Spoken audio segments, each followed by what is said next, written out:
Bonjour, chers étudiants et étudiantes, et soyez le bienvenu à cette quatrième séance d'algèbre 1 de SMP SMC de S1. Alors aujourd'hui, on va voir deux grandes notions. La première notion sur la linéarisation de cosinus nx et sinus de nx. Et la deuxième, on va voir les racines énièmes d'un nombre complexe. Alors, pour la linéarisation de cosinus de x et sinus de x, sinus à la puissance n de x, alors c'est par définition, linéariser cosinus n de x, c'est d'écrire cosinus n de x en fonction de AI cosinus alpha ix et BI sinus de bêta ix. Alors, on va voir après que ça, comme application, intégrer cette fonction et cette fonction, c'est plus simple d'intégrer la fonction cosinus à la puissance n de x. Alors, par exemple, si on veut chercher à quoi est égal, si on veut demander de linéariser cosinus au carré de x et sinus au carré de x,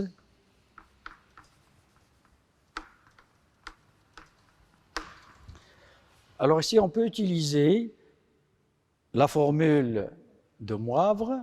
Qu'est-ce qu'il dit, la formule de Moivre? Alors, cosinus de x plus i sinus de x au carré. Alors, d'après la formule de Moivre,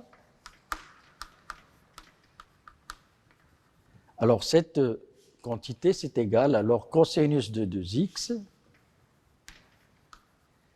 plus i sinus de 2x.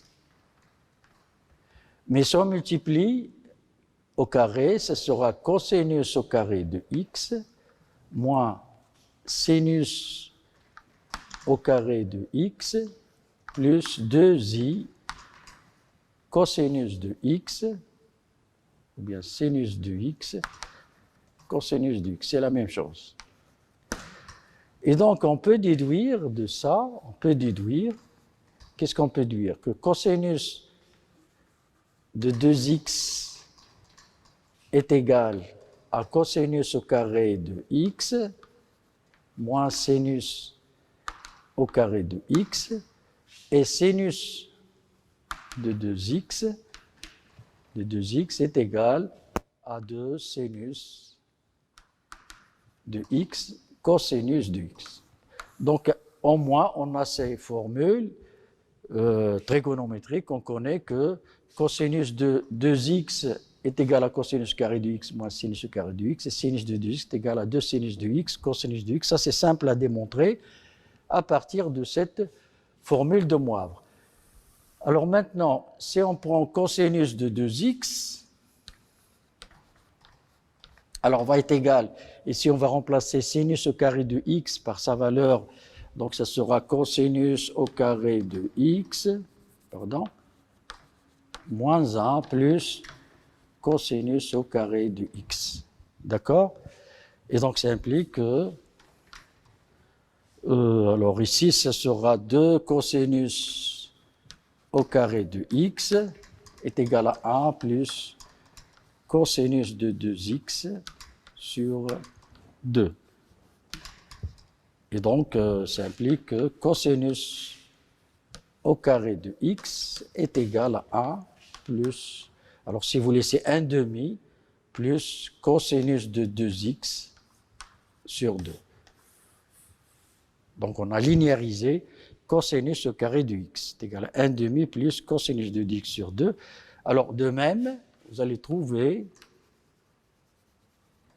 de la même façon ici, vous allez trouver que sinus au carré de x est égal à 1 demi moins cosinus de 2x sur 2.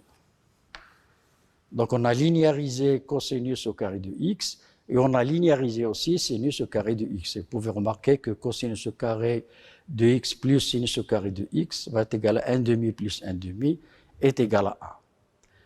Alors maintenant, comme application,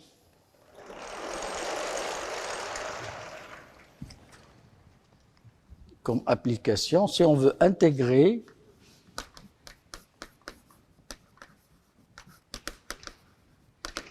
alors si on vous demande d'intégrer, de trouver l'intégrale, alors pi sur 2 de cosinus au carré de x dx.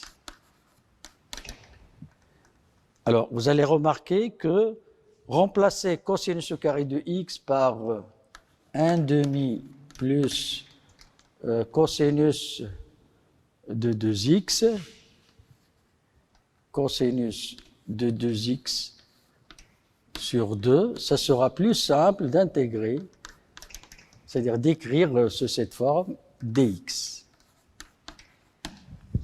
Et donc ça va être égal, alors 1 demi, l'intégrale de 0 à pi sur 2 dx, plus 1 demi cosinus de 2x dx. Et donc celle-là va nous donner 1 demi, alors x entre 0 pi sur 2, plus 1 demi, et ici c'est sinus 1 demi, pardon, sinus de 2x entre 0 pi sur 2. Alors ici c'est sinus de pi, moins sinus de 0 c'est 0, ici pi sur 2 fois, et donc c'est égal à pi sur 4. Donc voilà, on peut utiliser la linéarisation pour résoudre certains problèmes d'intégration. Alors cosinus au carré de x dx. Car ici on connaît une primitive de cosinus de 2x, mais c'est un peu difficile de trouver une primitive de cosinus au carré de x, et surtout lorsqu'on aura par exemple cosinus à la puissance 3 de x, cosinus à la puissance 4 de x, et sinus à la puissance 3 du x, etc. Donc, linéariser cosinus n de x et sinus de x, on peut résoudre plusieurs problèmes, que ce soit dans l'analyse, dans l'algèbre, dans l'intégration, etc. Alors ici, pour maintenant linéariser cosinus à la puissance 3 du x.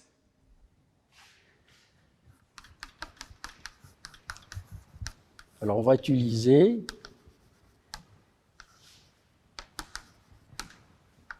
cosinus à la puissance 3 de x. Alors on va utiliser la formule de Moivre toujours, cosinus de x plus i sinus de x à la puissance 3.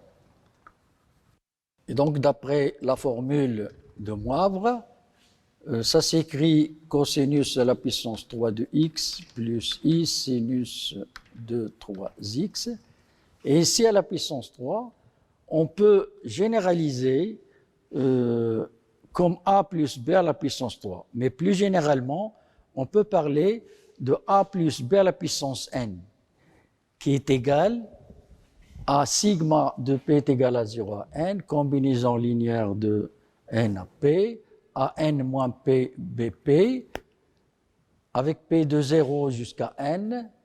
Alors cette formule, on appelle formule au binôme de Newton, aux formules de Newton, et Cpn, c'est n factoriel sur p factoriel n moins p factoriel. Je crois que vous avez déjà vu ça. Alors, mais dans la pratique, qu'est-ce qu'on va utiliser? Dans la pratique, on va utiliser ce qu'on appelle ici triangle de Pascal. Alors, comment remplir ce triangle de Pascal?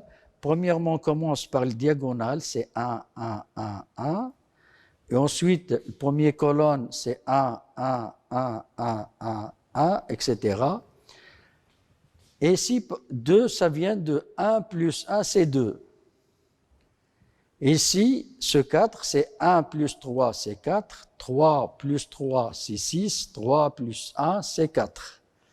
Et ainsi de suite. 1 plus 4, c'est 5. 4 plus 6, c'est 10. 6 plus 4, c'est 10, etc. Alors, ça, ce sont les P, et ça, ce sont les N. C'est-à-dire, si on veut chercher combinaison, alors 2P est égal à 1, 2, on va trouver 2, etc. Alors ici, par exemple, pour N est égal à 2, ici N est égal à 2, qu'est-ce qu'on a? On a A plus B au carré, alors est égal, alors premièrement, c'est A au carré, plus, on diminue de A 1, quand on va diminuer de N moins P, donc ça sera A, et on ajoute à B, plus P au carré. Mais ici, il faut remplir ces deux. Donc ici, c'est 2.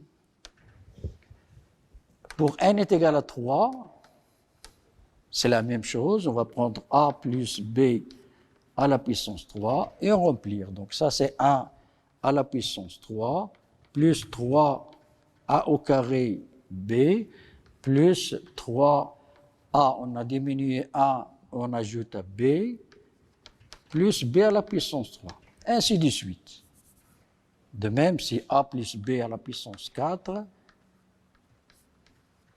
alors on va être égal à A à la puissance 4 plus 4A à la puissance 3B plus 6A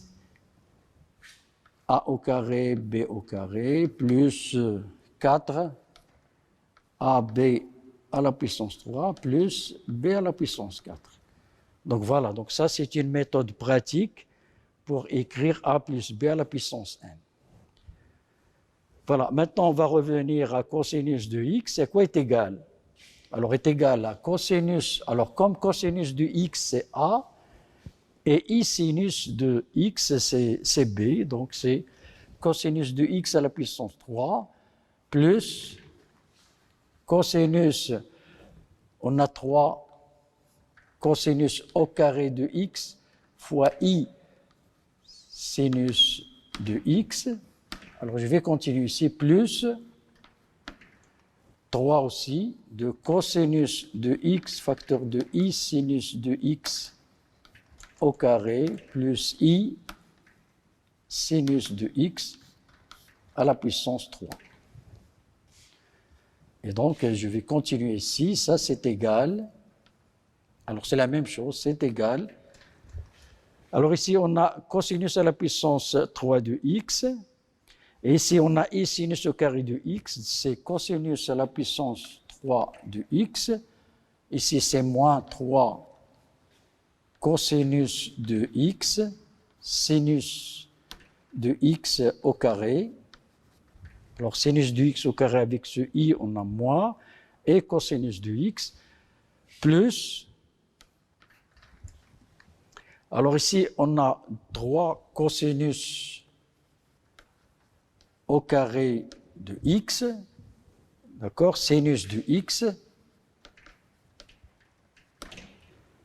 et ici c'est moins sinus à la puissance 3 de x, i.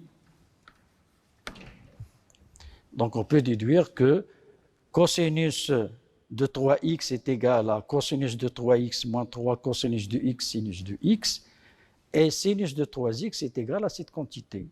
Donc, cosinus de 3x va être égal à cosinus à la puissance 3 de x moins 3 cosinus de x sinus au carré de x. Alors, on peut écrire cette formule sous cette forme, c'est cosinus, alors je vais écrire, c'est cosinus de 3x moins 3 cosinus de x, et je vais remplacer sinus au carré de x par 1 moins cosinus au carré de x. Et donc on aura, donc ça c'est égal, alors cosinus à la puissance 3 de x plus 3 cosinus à la puissance 3 de x. Donc c'est égal à 4 cosinus à la puissance 3 de x. Et moins 3 cosinus de x. Et donc, on peut déduire que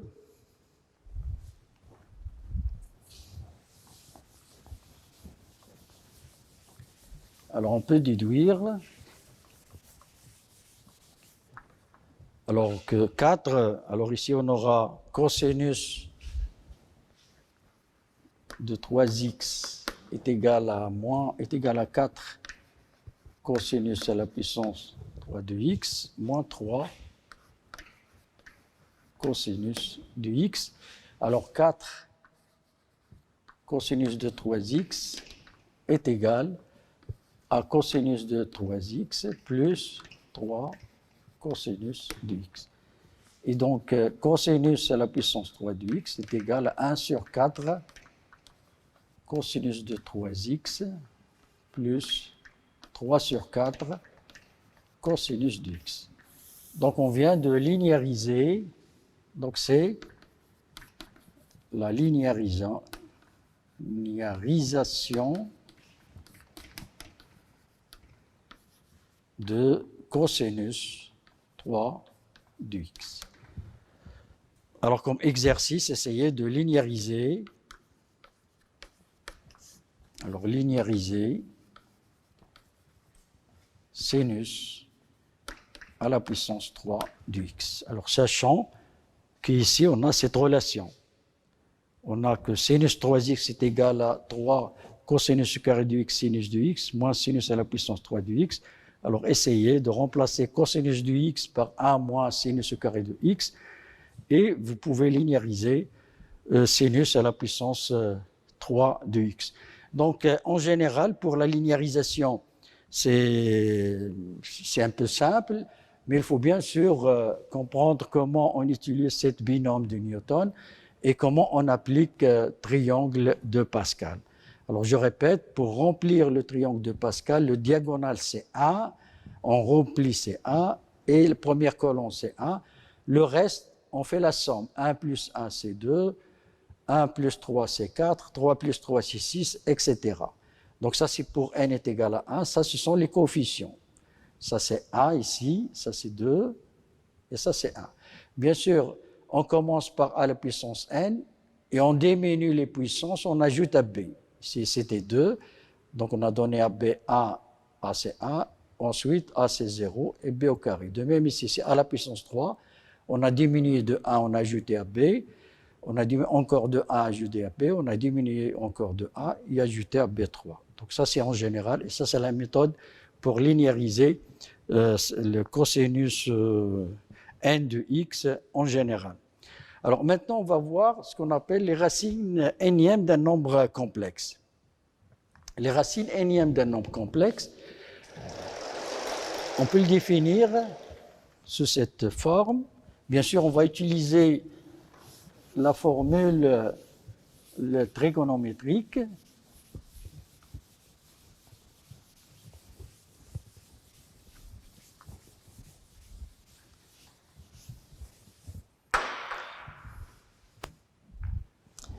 Alors, racine énième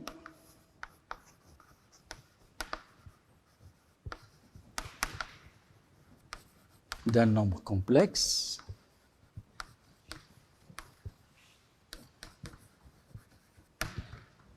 Alors, étant donné z, alors soit z, alors qui est égal, donc ça c'est le module R, et l'argument c'est θ. Alors, on dit que petit z, qui est égal à petit r alpha, est racine énième de grand Z, alors si z à la puissance n est égal à grand Z.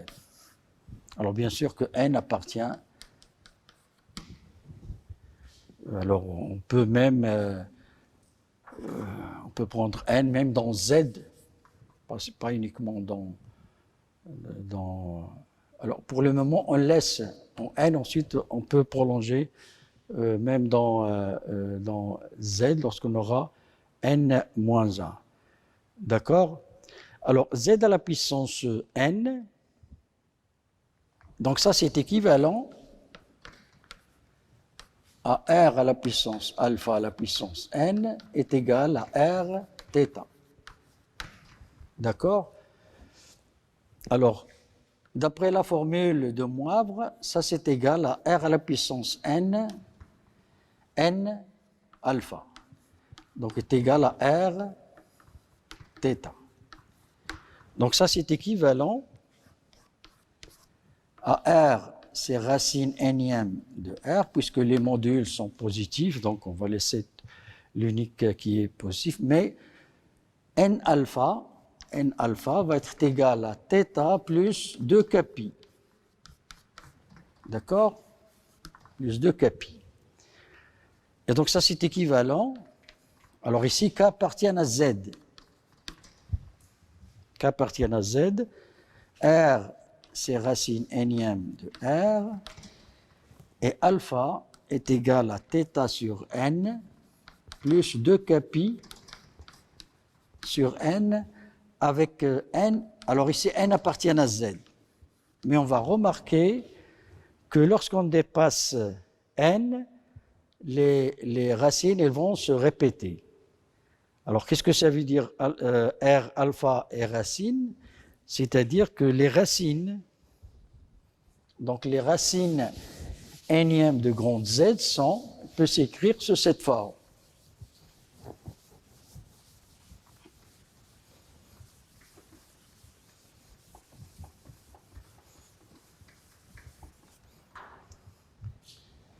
Alors donc, les racines nième de Z qui est égal à grand R θ c'est-à-dire c'est l'ensemble de ZK, alors qui est égal à racine nième de R, cosinus de θ sur n, plus 2 kappi de kappi sur n, plus I sinus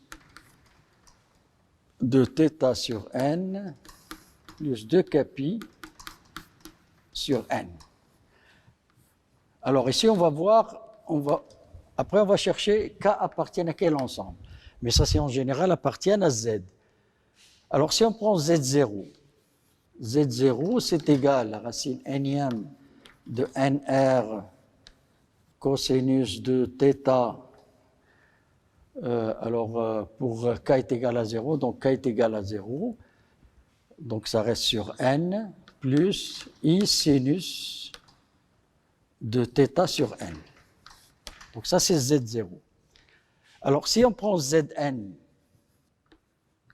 ça sera racine de R, cosinus de θ sur n. Alors puisque K est égal à n, va être égal à plus de pi. Plus de pi, plus I sinus de θ sur n, plus de pi. Mais on peut voir que cette quantité cosinus de θ sur n plus 2π est égale à cosinus de θ. Et sinus de θ sur n plus 2π est égal à sinus de θ sur n. Donc, qu'est-ce qu'implique? Implique que Zn est égal à Z0. Zn va être égal à Z0. Et les racines, elles vont se répéter. Donc, on va se restreindre uniquement à K appartient à 0 jusqu'à n-1. Donc ce cas va appartenir de 0 jusqu'à n-1. Car lorsqu'on dépasse n, les racines vont se répéter. On va trouver Zn est égal à Z0, Zn plus 1 va être égal à Z1, etc. Donc elles vont se répéter. Donc les racines nième de Z qui est égal à Rθ, c'est cette formule, c'est-à-dire c'est l'ensemble de Zk qui est égal à racine nième de R cosinus de θ sur n plus 2 kappi sur n plus I sinus de θ sur n plus 2 kappi sur n. Mais faites attention que K appartient à 0 jusqu'à n-1. Alors si on prend par exemple, si on veut chercher à quoi est égal par exemple racine troisième de... Alors, racine troisième. Alors, par exemple, si on prend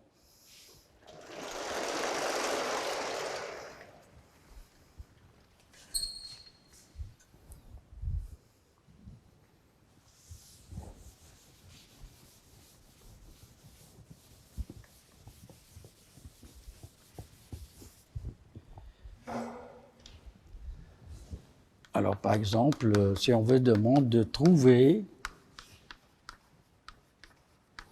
les racines troisième de z est égal à i, par exemple. Quels sont les z tels que z à la puissance 3 est égal à i? Alors, z, c'est quoi? Z, donc, ici, c'est 1, et l'angle, c'est l'argument, c'est pi sur 2. Donc, on écrit directement zk est égal à racine nème de 1, donc c'est 1, racine troisième de 1 qui est égal à 1, cosinus de pi, alors puisque n, alors ici n est égal à 3, donc pi sur 2, c'est-à-dire pi sur 2 sur 3, donc c'est pi sur 6, plus 2k pi sur 3, plus i sinus de pi sur 6, plus 2k pi sur 3. Alors ici, k appartient 0, 1 et 2. Alors Z0, c'est quoi? Z0, c'est, alors ça c'est 1, c'est cosinus de pi sur 6 plus i sinus de pi sur 6. Z1, alors va être égal, alors cosinus, alors maintenant k c'est égal à 1, donc si on aura 2, pour rendre au même dénominateur, il faut multiplier par 2. Alors 4 plus 1, c'est 5 pi, cosinus de 5 pi sur 6, plus i sinus de pi sur 6, 5 pi sur 6, et Z0, pardon, et Z2, ici on aura 4, alors il faut multiplier par 2, 4, 6, 8, c'est 9 pi, cosinus de 9 pi sur 6, plus i sinus de 9 pi sur 6. Donc c'est simple, sous cette forme. Alors donc algébriquement, ça c'est quoi? C'est, alors cosinus de pi sur 6, c'est 1 demi, plus i racine carrée de 3, pardon, c'est racine carrée de 3 sur 2, plus i 1 demi, etc. Donc ça, ce sont les racines cubiques de i. Donc je crois que la méthode, c'est simple. Pour trouver les racines énièmes d'un nombre complexe, mais en général, alors souvent on utilise les racines énièmes de l'unité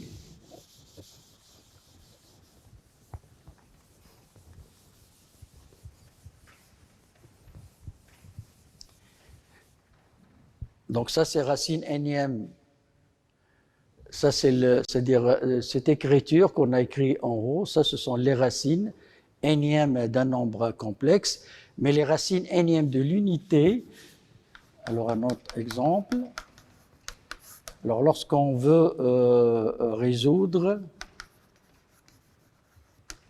x à la puissance n est égal à 1. Donc cette équation de xn est égale à 1, c'est-à-dire trouver les racines énièmes de l'unité. C'est-à-dire trouver